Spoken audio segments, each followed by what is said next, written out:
സർവേഭ്യോ നമോ നമഃ. Kerala PSC full time junior language teacher സാൻസ്ക്രിറ്റിൻ്റെ സിലബസാണ് നമ്മൾ ഈ വീഡിയോയിലൂടെ ഡിസ്കസ് ചെയ്യാൻ പോകുന്നത്.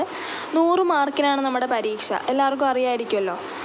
2 പാർട്ടായിട്ടാണ് നമ്മുടെ എക്സാം.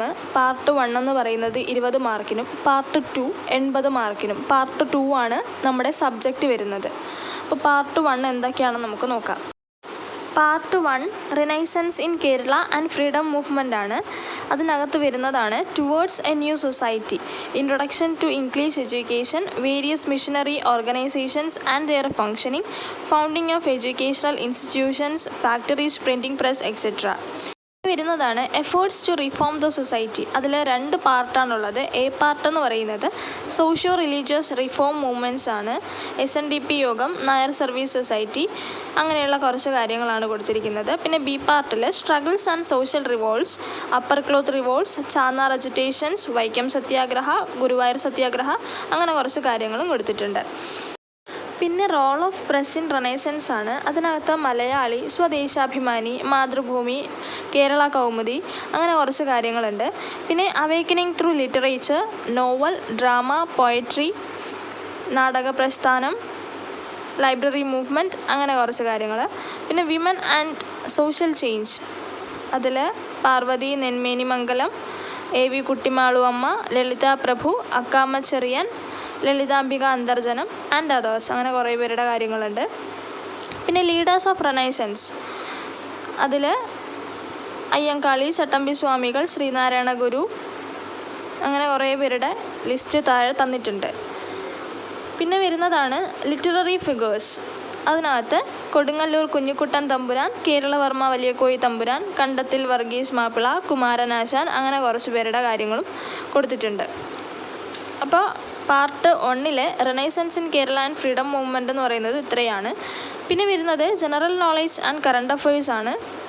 അതിൽ വരുന്നത് salient features of Indian constitution ഉണ്ട്.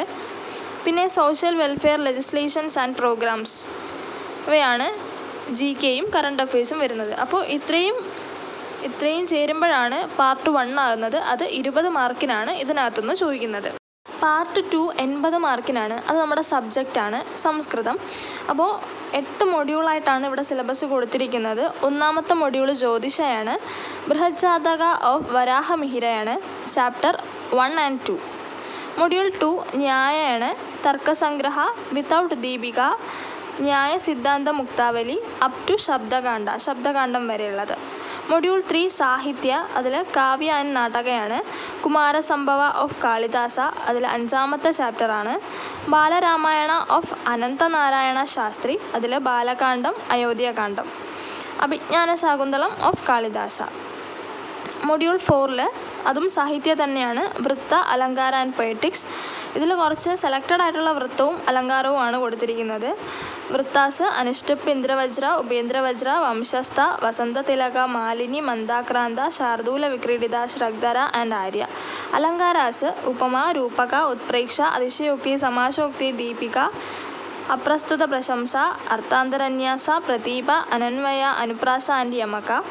പിന്നെ പൊയറ്റിക്സ് എന്ന് പറയുന്നത് കാവ്യപ്രകാശമാണ്. മമ്മട ഭട്ടൻ്റെ കാവ്യപ്രകാശത്തിൽ 1ാമത്തെയും 2ാമത്തെയും ചാപ്റ്ററാണ്. ഡ്രാമറ്റർജി ഉണ്ട്. അതിൽ നാടകലക്ഷണം തുടങ്ങിയ കാര്യങ്ങൾ. പിന്നെ ദശരൂപക, ധനഞ്ജയൻ്റെ ദശരൂപകവും നാട്യശാസ്ത്രവും ചോദിച്ചിട്ടുണ്ട്. നാട്യശാസ്ത്രം ചാപ്റ്റർ 6ഉം 7ഉമാണ്. പിന്നെ മൊഡ്യൂൾ 5 ആണ്. അത് general Sanskrit, a short history of Sanskrit literature എന്ന് പറയുന്ന ഒരു ടെക്സ്റ്റ് ഉണ്ട്. അതാണ് നോക്കേണ്ടത്. പിന്നെ മൊഡ്യൂൾ 6 വേദാന്തയാണ്. വേദാന്ത സാര ഓഫ് സദാനന്ദ.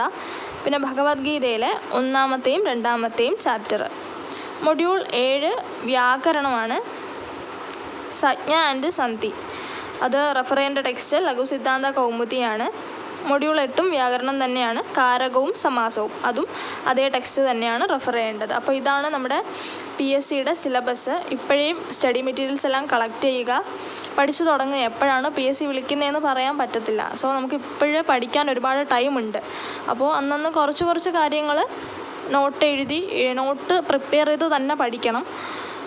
അപ്പോൾ എക്സാമിന് പോകുന്ന സമയത്ത് ആ നോട്ട് നമുക്ക് ജസ്റ്റ് ഒന്ന് റെഫർ ചെയ്യാനായിട്ട് ഭയങ്കര ഹെൽപ്ഫുള്ളായിരിക്കും. അപ്പോൾ നമ്മൾ ഈ ചാനലിലൂടെ മോഡൽ ക്വസ്റ്റ്യൻസൊക്കെ ഡിസ്കസ് ചെയ്യാൻ ശ്രമിക്കുന്നുണ്ട്. അപ്പോൾ എല്ലാവരും ഇപ്പോഴേ പഠിച്ചു തുടങ്ങുക. ധന്യവാദः.